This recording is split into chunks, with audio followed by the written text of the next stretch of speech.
Assalamualaikum warahmatullahi wabarakatuh. Hai teman-teman, di sini saya akan menjelaskan tentang distribusi normal dari matematika peminatan. Sebelum itu, perkenalkan nama saya Ardina Galista Pratiwi R dari kelas 12 IPA 1. Baik, selamat menyaksikan. Baik, distribusi normal dalam suatu teori distribusi peluang atau probabilitas, distribusi normal menempati posisi penting berbagai analisis statistika.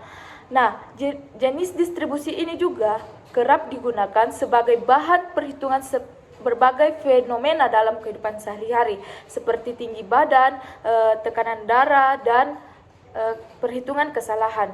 Distribusi normal juga dikenal sebagai distribusi Gaussian, adalah jenis distribusi probabilitas yang paling umum digunakan dalam statistika. Bentuknya simetris dan menyerupai lonceng dan dengan puncak tertinggi di tengah dan melandai ke arah samping.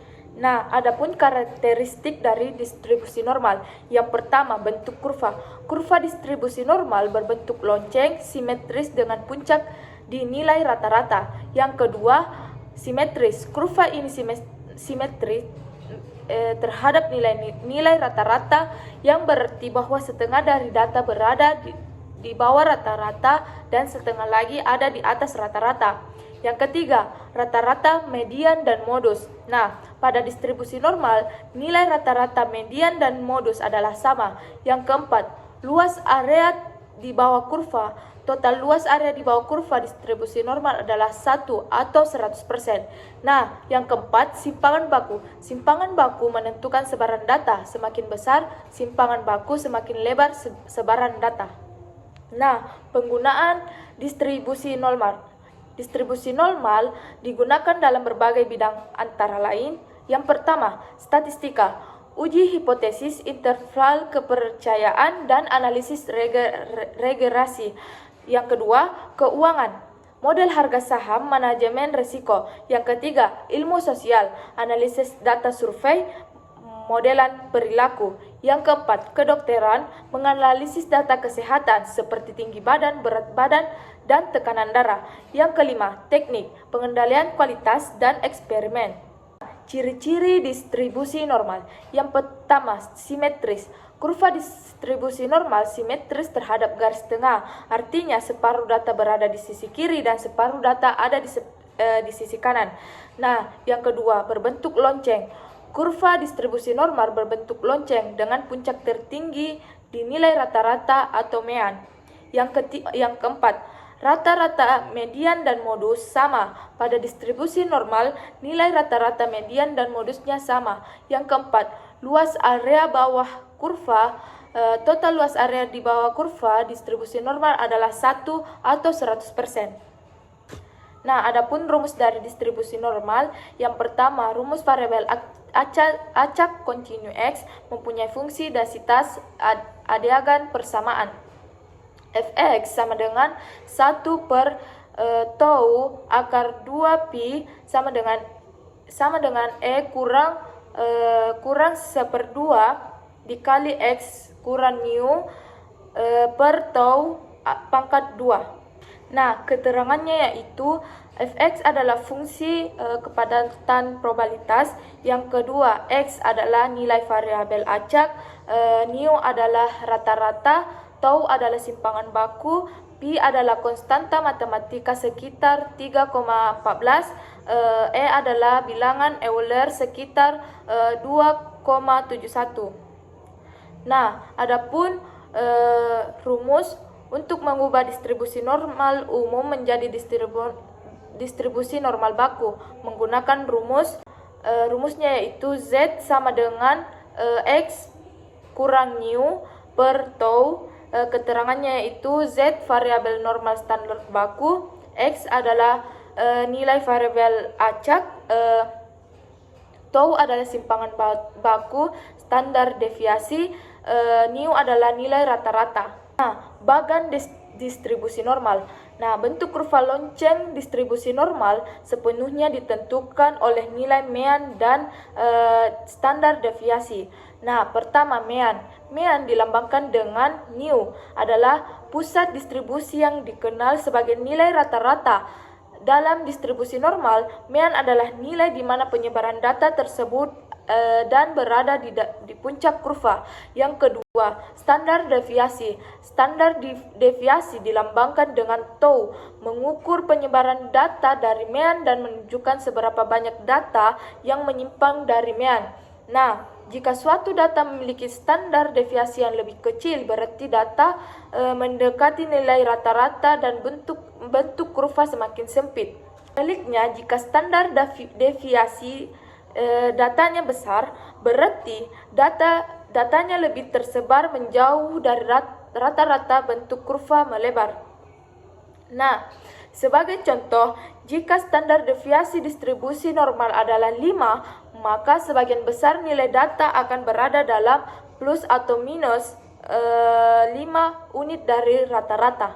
Nah, aturan Epirmis distribusi normal atau diketahui sebagai aturan 68 sampai 95 sampai 99,7 adalah sebuah cara yang bermanfaat untuk memahami distribusi normal atau distribusi data dalam distribusi normal. Aturan ini dapat digunakan untuk memperkirakan probabilitas dan membuat prediksi berdasarkan karakteristik populasi. Aturan ini menyatakan bahwa sekitar 68% dari data termaksud adalah satu standar deviasi dari rata-rata. Sekitar 95% data termaksud dalam 2 standar deviasi dari rata-rata. Sekitar 99,7% data termaksud dalam 3 standar deviasi dari rata-rata. Nah, presentasi tersebut berlaku untuk setiap distribusi normal terlepas dari rata-rata atau standar deviasinya. Nah, aturan empiris distribusi normal dapat digunakan untuk memperkirakan dengan cepat proporsi data yang berada dalam rentang nilai tertentu tanpa perlu melakukan perhitungan yang rumit atau mencari menggunakan tabel. Nah, misalnya terdapat populasi distribusi normal dengan rata-rata 100 dan standar deviasi 10. Porsi nilai yang berada dalam rentang tertentu dapat diperkirakan menggunakan aturan empiris, yaitu sekitar 68% dari nilai akan jatuh antara 90 dan 110. Sekitar 90% dari nilai akan jatuh ke 80 dan 120. Sekitar 99,7% dari nilai akan jatuh antara 70 dan 130. Baik, setelah menyelesaikan pembahasan materi tentang distribusi normal, kita beralih ke contoh soal. Nah, yang pertama yaitu rata-rata berat guru di suatu ruangan adalah 60 kg dengan simpangan baku 6 kg. Jika diambil seorang guru secara acak, berapakah peluang berat badan guru tersebut kurang dari 66 kg? Nah, kita tulis dulu diketahuinya, yaitu X-nya itu adalah 66 kg. Nah, sedangkan new-nya yaitu 60 kg. Nah, sedangkan tau-nya yaitu 6 kg.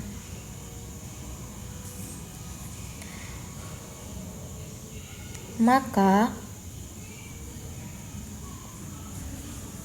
kita tulis rumus yang telah dijelaskan tadi, yaitu Z sama dengan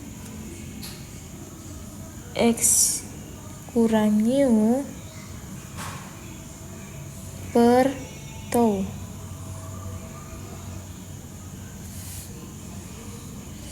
Setelah itu kita masukkan semua nilai yang diketahui ke rumus tersebut. Itu 66 kurang 60 per 6. Nah, 66 kurang 60 yaitu 6. 6 per 6 sama dengan 1.